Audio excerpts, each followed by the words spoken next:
Hi everyone, today I wanted to talk to you about SharePoint. Most of you will be familiar with this. Some of you might be like, what's that for? If you're the latter, it's what used to be the old server in the office, but now it's in the cloud. And when implemented properly, it will change your life. Your company SharePoint homepage should look something like this, with some shortcuts to things that everybody in the company can find easily, potentially a directory, and an easy way to find all of your documents.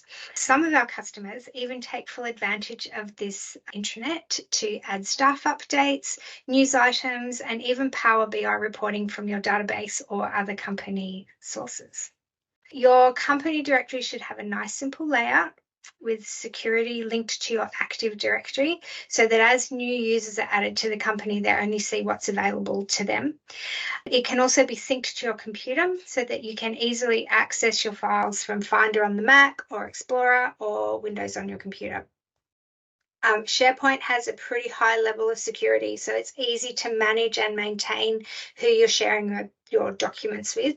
And once you've got your login sorted, sometimes that can be a little bit tricky if you've got multiple Microsoft accounts.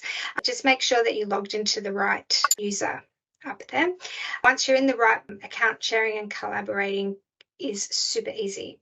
Managing your files within the SharePoint portal is also easy. You can share your documents easily with your team members here and also outside sources. You can also set the access levels and days to make the files available so that after a certain amount of time, those files are no longer available.